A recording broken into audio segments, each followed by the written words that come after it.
Conferencista da CPAD e embaixadora de crianças africanas, a missionária Joane Bentes já atua há 27 anos no Ministério Infantil e já percorreu 37 países levando a palavra de Deus. Hoje temos o privilégio de recebê-la novamente no programa Mensagem de Esperança. A paz do Senhor, irmã Joane. A paz do Senhor, querida. Glória a Deus por esse momento. A Ele eu dedico todos esses dados que envolvem a minha vida, né? Amém. Eu sempre digo que acima disso tudo se resume numa palavra: servir. Glória a Deus. Acabamos de sair de um Conectar Kids que foi sobrenatural. A glória de Deus realmente encheu essa igreja em Campina Grande e você tem percorrido o Brasil com esse seminário. Qual é a proposta do curso e que testemunhos já têm sido alcançados a partir desse evento? Fortalecer o exército do Senhor em defesa da infância e dos valores da família. O Conectar Kids, ele tem abrangido várias denominações. Deus tem falado conosco que é hora de vivermos menos placas e mais amor, mais unidade, mais visão em relação à salvação das crianças. Então, essa é a proposta do Conectar Kids. Se eu não me engano, estamos em 43 edições, ou 53, não recordo bem agora, mas nesses 2 últimos anos, o seminário tomou uma proporção que até eu me surpreendi. Algo do céu. Quando você vê uma tarde hoje, só do Rio Grande do Norte, 100 pessoas. Você vê pessoas que viajaram 9 horas, saíram ontem à noite para estar aqui 1 da tarde. A justificativa para tudo isso é única: convocação do céu. É Deus convocando o seu exército com o mesmo propósito: proteção e evangelização das nossas crianças. Os testemunhos são inúmeros, não é? Ainda há pouco uma professora me emocionou. Ela disse: você sabe como eu fui batizada com o Espírito Santo? Quando eu era uma menina de 9 anos, assistindo um culto seu em Camboriú, dentro do meu quartinho sozinha. Glória a Deus. A eternidade vai ser surpreendente. A gente não faz ideia da dimensão que esse programa vai causar. Os frutos que surgirão. E muitas vezes o Senhor não deixa nem a gente saber, né? Para que a glória seja plenamente dele. Mas eu tenho vivido professores restaurados numa cidade que, por ética, não vou dizer o nome aqui, próximo de nós, teve o Conectar Kids, e na hora que eu falei dos dados de mutilação, uma professora gritou, deu um grito na plenária e eu desci, o Espírito Santo disse: abraça e socorre ela. Ela estava sofrendo com automutilação. Então o que eu vejo é que os nossos líderes, em grandes proporções, estão doentes, precisando de cura. E o que o Senhor fez aqui hoje nós sentimos o abraço de Deus. Homens sendo curados, porque o Conectar está atraindo os homens. Hoje nós tivemos aqui um exército de pastores lindos, de terno, gravata. Gente, me senti tão importante, tão abençoada. Nós não estamos sozinhos. Deus está levantando homens e Deus está sarando este exército para sarar as crianças. Amém. Tem uma frase que você sempre diz, né? O coração de uma criança é de quem chegar primeiro. E é por isso que é tão urgente que as igrejas invistam na evangelização infantil, que as igrejas se tornem realmente um local de refúgio, de abrigo para as crianças. De proteção. Né? Quando você cita essa frase, ela me dói, porque essa frase chegou na minha vida num processo muito difícil. Deus permitiu que eu visse uma criança morrer de fome aos meus pés na África. E quando a mãe dela me batia no peito, quando a mãe dela me batia no peito e dizia: por quê? Por que você demorou? Por que você não chegou antes? Por quê? E apontava a filha desfalecida no chão. Ela apontava a filha e dizia: você chegou tarde demais. E nessa hora Deus brada: corre, Jô, porque quem chegar primeiro leva. O coração de uma criança é lugar de quem chegar primeiro, né? A mãe de John Wesley disse isso numa entrevista. Perguntaram o que ela atribuía todo o efeito que ela causou no caráter de John Wesley. Ela disse: só cheguei primeiro. Só cheguei primeiro. Nós vamos chegar antes do abusador, antes do pedófilo, antes do traficante, antes do ideologistas satânicos. Nós vamos chegar primeiro e eu creio. Esse é o propósito de Deus. Amém. Deus tem te levantado, né, Tia Jo, como uma defensora da infância aqui no Brasil, no mundo. E a pergunta que eu te faço é como podemos proteger as nossas crianças diante de tantos ataques? Hoje eu resumi isso tudo, né, pelas perguntas dos pais, dos educadores, é o grito em geral, ideologia de gênero, adultização, erotização, abusos, conteúdos abusivos, abusos físicos, emocionais, aí tá esse bombardeio. Eu diria, Bíblia neles. A proteção está hoje na palavra e também na denúncia, porque às vezes é necessário sairmos das quatro paredes, investigar e denunciar. Às vezes uma criança já está sofrendo, já está dentro de um quadro abusivo e nós vamos ficar no púlpito? De braços cruzados, não. Tem que arregaçar a manga e fazer alguma coisa. Eu usei um exemplo hoje que está recente e eu estou muito impressionada. Foi aquele meu Jesus articulado, né? O meu boneco, num congresso recente. Comecei a abraçar as crianças e eu abracei um garoto. E quando eu abracei, ele não me soltou mais. E ele passava a mão no rosto do boneco e ele não queria me soltar. E eu fazendo força, ele me abaixou e disse, tia, eu posso levar Jesus para casa? Ele pode dormir abraçadinho comigo. E na hora, o meu sensor de proteção ativou. Eu disse, por quê? Que ele quer o boneco abraçado com ele? Jesus abraçado com ele, de quem ele quer se proteger? E eu, no meio do louvor, meu coração é tão pequenininho, mas cabe dentro dele um Deus grandão, abraçando as crianças, eu parei tudo e falei para ele, por que que você quer que Jesus durma abraçado com você? Você tem medo de quem? Ele disse, do meu tio. Ele queria o boneco abraçado a ele porque ele disse, só assim o meu tio não vai me machucar. O tio estava abusando dele e a mãe não estava acreditando no grito do filho e ele se calou. Então ele imaginou, se Jesus estiver comigo na minha cama, meu tio não me machuca. Você está entendendo, gente? Igreja é lugar de proteção, é lugar de ouvir o grito das nossas crianças. Às vezes ela é tão mal escutada lá fora, a igreja tem que ouvi-la. Nós precisamos de ouvidos de proteção, de olhos de proteção e de atitudes de proteção. É o tema que eu estou desenvolvendo, igreja, um lugar seguro. E fica o alerta aos pais também, né? Quantas vezes a criança está sofrendo dentro do lar e o pai e a mãe tá tão ocupado e não... Mandando sinais, mudanças de comportamento, não é? Comportamentos agressivos, sexualidade aguçada. Ele se enclausulou da noite para o dia, uma tristeza, pelo amor de Deus. Toda criança abusada, ela emite sinais, não tem uma.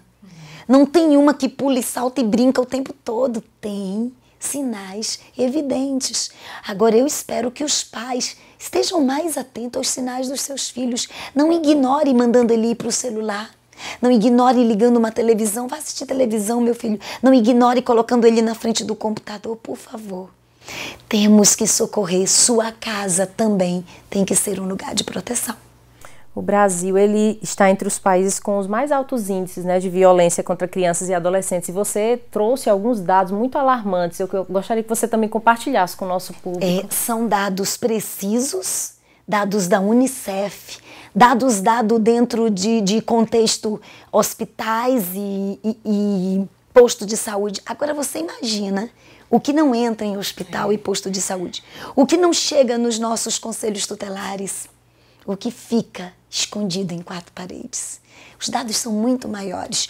Hoje, a Unicef chega à conclusão que o Brasil perde por dia 30 crianças e adolescentes em agressão e abusos. Isso quer dizer que a cada 48 minutos, uma criança ou um adolescente será vítima de agressão e abuso no Brasil. Morrem por dia. O Brasil, segundo a Veja, está em 8º lugar de suicídio no mundo. Hoje, 35% da causa de morte de jovens no Brasil é suicídio. Hoje, 30% dos nossos adolescentes são vítimas de automutilação, cortes que levam à morte. Então, meus queridos, pais, educadores. Existe um ditado que diz: cachorro que late não morde, morde sim. Se o adolescente e o jovem latiu, emitiu sinais depressivos, frustrantes, tristezas profundas, isolamento, moletom, capu na cabeça, se escondendo da vida, ele está latindo e ele pode morrer. Cachorro que late, morde. Por favor, não ignore os sinais. Eu louvo a Deus por essa participação, sabe? Porque isso aqui também é evangelho. Evangelho é proteção. Sim. E diante de tudo que você falou, eu sei que também tem pessoas, tem crianças, tem adolescentes que estão nos assistindo e que talvez estejam passando por essa situação e talvez eles já foram abusados, já sofreram algum tipo de violência. E qual é a mensagem de Deus para o coração dessas pessoas? Pede ajuda, meu amor. Tem alguém que você confie. Eu tenho certeza, seja um tio, seja um pastor, seja sua professora de escola dominical ou da escola regular. Pede ajuda. Não fica escondendo segredinhos. Não fica guardando dores para você.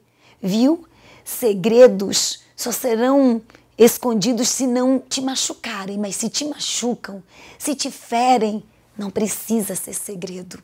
Eu já contei tantos segredos para os meus pais que poderia me fazer mal e que me pediram: não pode contar. Contei, porque segredos que machucam precisam ser contados. Fala, manda um bilhetinho, dá um sinal. Olha, se você não tem uma pessoa assim muito da sua confiança para falar, que eu acredito que tenha, me chama aqui, manda um recadinho para mim, me dá um oi, dá para ela um oi. A gente vai te ouvir, te ajudar de alguma forma, viu? Não guarde segredos que te machucam, tá bom? Por favor, se o amiguinho está dizendo que pode aliviar a sua dor, a dor que você está sofrendo aí tão escondidinha, se cortando aqui, na virilha, isso é mentira. Essa dor vai ser pior, ela vai te levar a outras dores piores e às vezes até a sua morte. Você não nasceu para tirar a sua vida. Você nasceu para ser uma princesa e um príncipe. Por favor, deixa a gente te ajudar. Deixa teu professor, teu pastor, teu amigo te ajudar. A gente está aqui para ouvir você. Amém. E Jesus é aquele que transforma qualquer situação, né? Ele tem um amor. Todos os amores são encarnados em Deus. Seu amor é sublime, é incondicional. Conheço meninas e meninos que já passaram pelo seu processo, viveram o amor de Deus e hoje estão ajudando outros. Estão cuidando de outros, então a sua dor, ela pode amenizar a dor de outros, se você deixar o amor de Deus te envolver. Tia Jo, você foi vocacionada por Deus para a obra missionária ainda na infância, por isso essa importância também, né? Deus, ele chama crianças para fazer a sua obra. Eu digo aos pais que o primeiro campo missionário de uma família é a sua casa. Sim. O seu primeiro campo missionário é a sua família, é a sua casa, é terreno para conquistar. E foi o que aconteceu comigo. Vocês sabem que eu nasci no interior da Amazônia, né? Meu pai foi pastor no Amazonas e ainda mora no interior da Amazônia há muitos anos. E ele plantou essa semente no meu coração. Eu me recordo que eu sentava numa canoa, minha mãe botava uma bandeja de Santa Ceia na minha perna, que naquela época era kisuke, não é na sua época. Mas eu sei o que é kisuke. Não tinha o vinho, era kisuke, os pastores das antigas estão me entendendo. Cortava as bolachas, água e sal, não era nem creme crack, em pedacinhos pequenos. Colocava numa sacolinha, servia aquela bandeja de plástico, bem, botava na minha perna, um chapéuzão de palha na minha cabeça. E ela perguntava: quem é você? Eu dizia: diaconisa do meu pai. Eu mesma me consagrei. Tão pequena, 8 anos, 7. E eu carregava a Santa Ceia para o meu pai remar, chegar do outro lado do lago ou do rio e servir a Santa Ceia. Eu não fazia ideia. Deus estava formando uma grande missionária que eu não saberia que ia existir, numa canoa.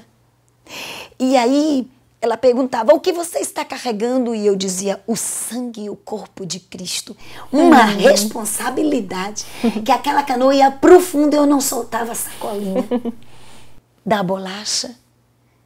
Eu fui criada numa canoa ao som de um remo, com meu pai cantando, se Cristo comigo vai, eu irei. É a maior herança que você pode dar aos seus filhos. Amar a Deus acima de todas as coisas e amar almas, porque Jesus, toda a sua essência, toda a sua prioridade com a humanidade é a salvação de almas. Amém. Eu sei que tem muitos tios e tias que se inspiram em seu ministério, né, que admiram os projetos que Deus tem colocado em seu coração. E que mensagem você deixa para eles também? Perseverem. Eu louvo a Deus, mesmo que seja uma gotinha tão pequena. Devo ter contribuído com você. Mas eu profetizo em nome de Jesus que os seus frutos serão maiores que os meus. Viu? Que o seu ministério será mais frutífero que os meus. Muitos me abraçam e dizem, quando eu crescer eu quero ser igual a você. E Deus me ensinou a falar a eles, vai ser melhor do que eu. Vai ser mais crente do que eu. Vai dar mais frutos do que eu. E eu falo isso do meu coração. Terão mais obras do que as minhas. Em nome de Jesus. Persevere. Perseverança é o segredo. Amém. Tia Jo, Deus continue abençoando seu ministério, sua vida, te capacitando, te revelando os seus segredos. Você é uma bênção para essa nação e para esse mundo. E eu deixo espaço aberto para você deixar a mensagem final aqui aos nossos telespectadores. Queridos, o céu está aqui. Jesus está aqui conosco. E o nosso Deus, Ele é onisciente, Ele é onipotente, Ele é onipresente. Esse vidro aí, essa distância para Ele é nada. A sua onipotência está contigo, viu? Sua onipresença, Ele está em todos os lugares. Ele é lindo e eu me recordo que uma vez, quando eu entrei no ginásio, o meu professor de biologia se dizia ateu. E ele me desafiava muito.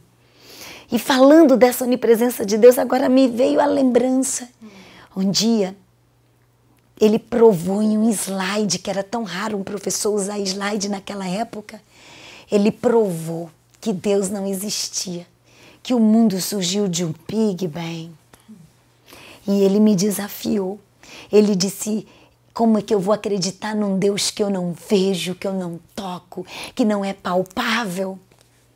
E cadê a filha do pastor? O filho de pastor sempre é avisado, né? Prove para mim que o seu Deus existe, meio que ele... Professor Sérgio, nunca vou esquecer. Meio que ele quis me envergonhar na sala. Eu era só uma adolescente. E aí eu me magoei muito. Eu disse, tu tá machucando o meu Deus, professor. E comecei a chorar. Eu queria brigar com ele. Você tá machucando o meu Deus. Você não pode falar isso de Deus. E aí eu olhei uma tomada descascada assim, os fios elétricos expostos. E Deus disse, prova para ele que eu existo. Não brigue, prova. Manda ele botar o dedo lá na tomada elétrica. Deus é lindo, né? Então dê Bíblia para os seus filhos e eles vão se defender em qualquer situação. Só isso. E aí eu disse, eu provo que Deus existe. E fui enfrentando. Coloque o dedo na tomada. Ele disse, eu não, vou levar um choque, menina.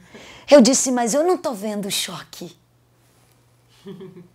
Mas se você botar o dedo, professor, você sente. Se você deixar o meu Jesus entrar no seu coração, professor, você vai sentir. Aleluia. Eu não vejo, eu não posso te dar ele aqui em matéria, mas eu sinto no vento, no ar, não é? Na força da gravidade que me põe em pé. E Deus me deu uma palavra tão menina, tão pequena. Ele ficou parado. Na nossa formatura de 8ª série, no culto ecumênico que meu pai pregou, quem estava sentado? Meu professor. Ele abraçou meu pai e disse, a sua filha tem uma convicção cristã que ninguém vai tirar dela. E eu acredito que Jesus fez ele sentir a presença de Deus. Você está entendendo? É essa onipresença, essa onisciência que envolve tua casa, teus filhos. Você não vai poder protegê-los na faculdade, no meio de tanto bombardeio satânico, mas o que você deixou, a essência de Deus, a marca do Espírito Santo vai estar com ele, vai gerar temor, vai dar respostas, não vai deixar ele sucumbir. Então faça a sua parte. Coloque Deus acima de tudo nas tuas prioridades familiares. Que Deus abençoe sua casa, Deus abençoe seus filhos, jovens e adolescentes. E que o sangue do Cordeiro que marcou a casa do povo de Israel no Egito esteja marcando as portas da tua casa neste momento. As pragas deste Egito não entrarão, não alcançarão teus filhos. O pedófilo não o conhecerá, o traficante não o conhecerá. Em nome de Jesus, haja sangue do Cordeiro na tua porta. A prostituta não o conhecerá. As pragas do Egito não entrarão na tua casa, porque hoje o Senhor libera sangue do Cordeiro, mas faça a sua parte. Coloque sangue lá, através do que você vive e prega. Que Deus abençoe sua família. E existe sempre uma igreja esperando você. Aqui em Campina Grande, a Assembleia de Deus está de portas escancaradas para te receber a tua família, abraçar e proteger os teus filhos. Deus te abençoe.